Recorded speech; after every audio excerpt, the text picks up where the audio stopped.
the diaper boom. Sociologists are still studying exactly how it came about. There was no one factor to blame for it, but rather a combination of developments and trends that contributed to it over the course of about 50 years. All the experts agreed on the various causes, although there was some dispute as to exactly when it first started.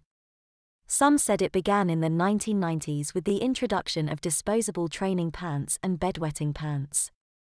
Others said it went as far back as the 80s, when superabsorbent polymers were first added to disposable diapers, removing much of the discomfort from a used diaper. Either way, the growing obesity epidemic and parents' busy work schedules that prevented them from properly potty training their kids combined to create a demand for larger diaper sizes, which was happily met by Pampers and Huggies. Both companies introduced a model that would fit children who weighed up to 50 pounds, and it slowly became relatively common to see kids aged 4, 5, and 6 in diapers.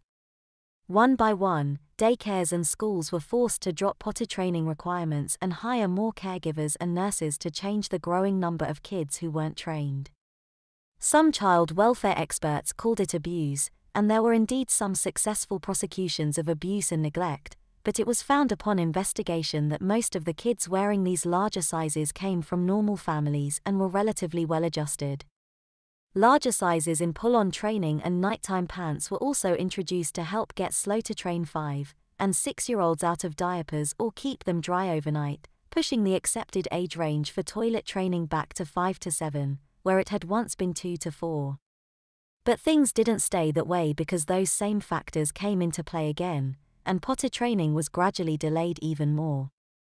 As sales for size 8 diapers increased, so did the number of emails and phone calls to the manufacturers, who eventually responded with a size 9 that would fit kids up to 60 pounds, with more padding for larger bladders. Some kids were now still in diapers at 7 or 8, and they became 9, and 10-year-olds in even larger sizes of training pants. Diaper bags became ever-present necessities for school-age children. It was at this time that manufacturers began to broaden their lines to cash in on the expanded market. Huggies began producing their little swimmers through size 9 and rebranded them Watertights. Pampers responded with a swim diaper called Swimpers. Companies also began to put out diapers designed for heavy physical activity to accommodate little leaguers who hadn't been trained yet, and the larger sizes were all redesigned with graphics suited to older kids.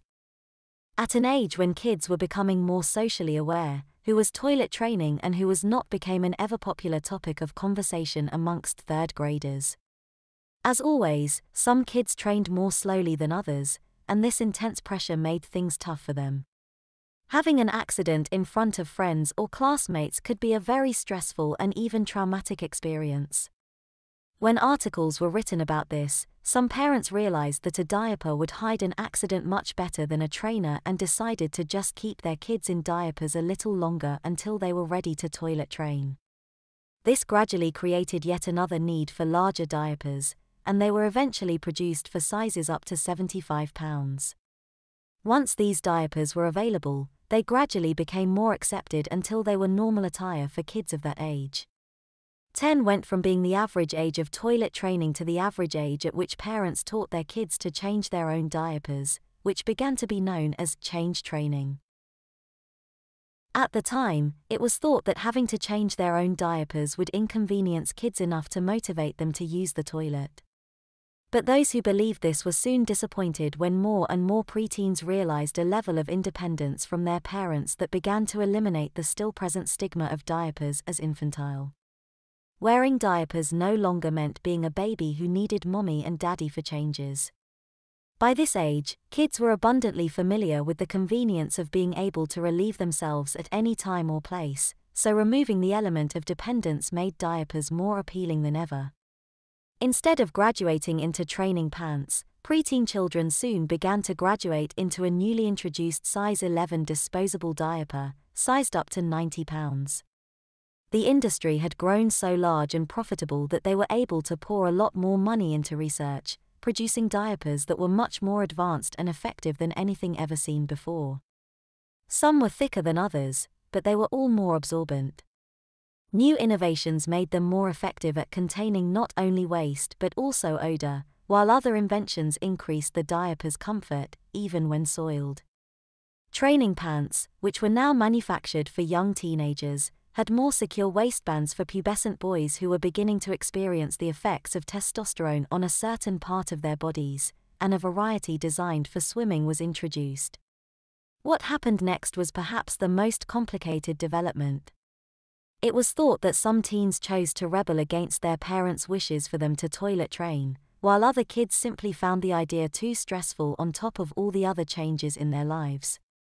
Other experts said that there was a greater incidence of paraphilic infantilism in kids who were still wearing diapers at a time of sexual discovery. Whatever the cause may have been, teenagers began to forego toilet training in favor of staying in diapers. Parents were not overly frustrated with this delay in toilet training because the teens who chose to stay in diapers by and large changed themselves, and after a while, diapered teenagers became the norm. To accommodate this trend and the growth spurts kids go through at that age, the diaper companies began putting out sizes 12, 13, and 14, which went all the way up to 120 pounds. Ads featured middle schoolers arguing Pampers versus Huggies and buying packages of their favorite diapers from their local groceries. Pull UPS and Easy UPS were soon produced for older teens, sized up to 150 pounds. As kids began attending high school in training pants. Over the next several years, these were replaced by size 15 and 16 diapers when high schoolers started deciding to put their toileting off even longer, the reasons for which are still not fully known. Boys and girls up to their late teens were now seen carrying diaper bags everywhere they went. Girls carried their cell phones, makeup, and hairbrushes around in their diaper bags, whereas they once would have used purses, and purses were status symbols for fully toilet-trained women. The average age of toilet training is now 18, with kids graduating out of diapers and into Pull UPS as they graduate high school. Thanks to the long delay, learning to use the toilet is now very hard for most people, and it's extremely rare to find a college freshman who's not running around campus in disposable training pants or, rarer still, underwear. Bedwetting pants have been replaced by overnight Pull UPS and Easy UPS for older teens and full-grown adults who still wet their beds, and some people are not completely toilet trained until their early 20s. Sean dashed out of his American literature class and headed for the bathroom. He always had to pee during his first class of the day, and he was rarely able to hold it until class was over. Today was no exception, and now he needed to change. He could feel the weight in his pull-up as he moved, and even though it would hold if he had another accident, he knew it wasn't good to wear a wet one. Mom and Dad had taught him that it could encourage more wetting, as if he was giving himself permission to go in his pants. At 19, he'd been training for a full year and wasn't having much luck.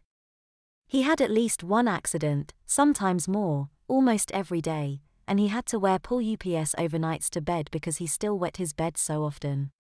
But he wasn't discouraged because he knew it was very common for people his age to still wear training pants. In fact, all of his friends of the same age were still training, so he didn't feel like he was getting left behind. He pushed the heavy door open, walked past the toilet stalls, and found the second changing stall open. Stepping in, he closed the door behind him and hung his bag up on the wall. He unzipped his jeans and pulled them down to reveal his blue-tinted pull-up, the white padding on the crotch darkened and swollen. He tugged at the sides and pulled the soggy pant away, balling it up and tossing it into the trash can nearby. He then opened a pocket in his bag and pulled out a clean train, unfolded it, and opened the sides. Sean took the technology he was using for granted, but then he was only barely aware of the fact that the Pull UPS he wore were quite a bit different from the ones that Huggies first introduced all those years ago. The waistband adhesive had been developed so long ago that he was unaware that it had ever not existed.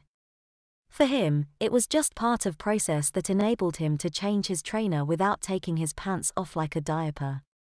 Not giving it a moment's thought, he stuck the back waistband to the top of his thin, toned ass, which kept his hands free to bring the front up and refasten the sides. He didn't even think about the way that the mild glue on the waistband miraculously disappeared after 30 seconds or so, allowing him full freedom of movement. He pulled his pants back up and refastened them, then collected his bag and checked himself in the mirror. His floppy dark blonde hair was where he wanted it, so he hurried off to his next class. His next 2 classes passed without incident or accident.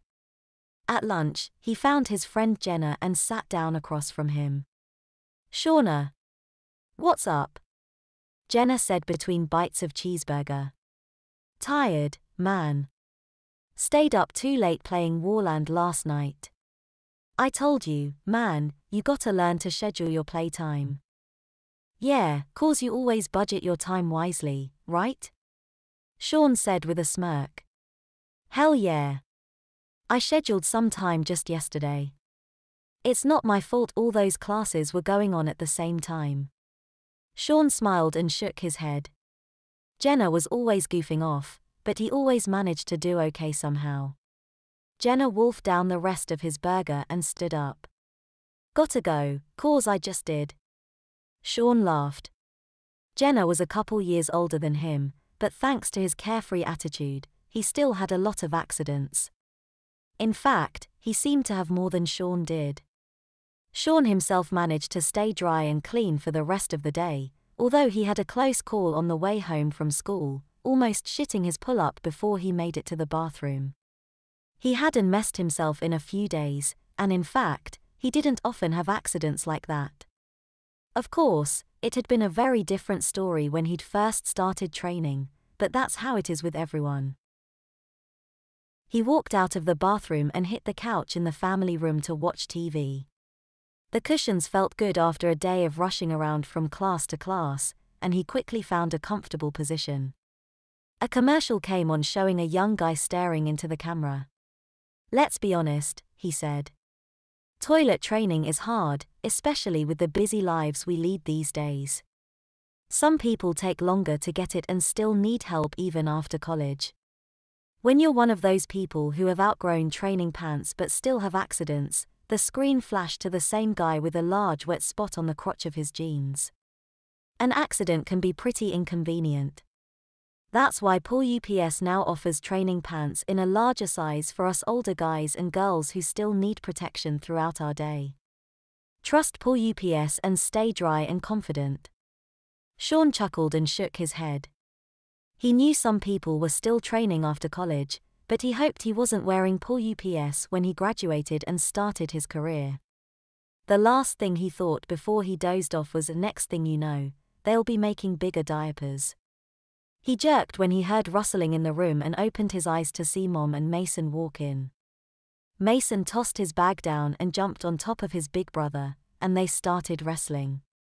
The kid was small, but he'd caught Sean by surprise, so it took him a moment to get the upper hand. He flipped Mason over, pinned him down, and started tickling him, which resulted in a burst of laughter that went on for a few minutes. Mom stood in the doorway and shook her head, smirking. "You tickle him, you change him." "Yeah, Sean, you tickle me, you change me," said Mason, still laughing. "Okay," sighed the big brother. "Let's go." He led his little brother to the bathroom, where they kept some of his diapers on hand. Mason was 9, with long brown hair and a little bit of baby fat. He was very playful and very ticklish, and he always wet when he laughed really hard. Sean didn't mind changing him because he'd been doing it for years, but he looked forward to the day Mom and Dad decided he was old enough to do it himself. At the moment, however, Mason wasn't the only one who needed a change, as Sean realized that he had wet as he napped. Once he'd taken care of Mason, he reached back into the bathroom cabinet and pulled out one of the Pool UPS that was stored there. That evening, Sean went out with his best friend Jonathan. They grabbed some food, then went to see a movie. They both went to the bathroom before the show started, then bought some popcorn and drinks. After an hour, Sean felt the need to pee again, but he didn't want to miss any of the movie. He noticed that Jonathan hadn't moved, despite having drunk half of his soda, which meant he was probably wet by now, so Sean decided to go in his pants and let it flow. He felt the pee soak into his crotch as he sat in his seat. He had to go again before the movie was over and saw no reason to hold it since he was already wet. They left the theater and got into Jonathan's car. "Wanna go back to my house and play some games?" Jonathan asked. "Sure." Jonathan sped home, and the boy spoke to his parents for a few minutes before going up to his room. "Hang on a sec. I gotta change before we play," Jonathan said. Sean laughed. "No surprise, man." "Me too," he said as he took a fresh pull-up out of the diaper bag he was carrying. Having changed in front of each other many times, the boys shucked their pants where they stood. Sean looked over and noticed his friend's easy up. "Dude, you're soaked." Jonathan grinned and said, "All that soda has a price." They took off their wet trainers, threw them away, and stepped into dry ones before putting their pants back on and starting their game to play for an hour or so. His family was getting ready for bed when Sean got home a while later. His dad pulled him aside for a daily progress check. "Any accidents today, son?" Sean sighed. "A few."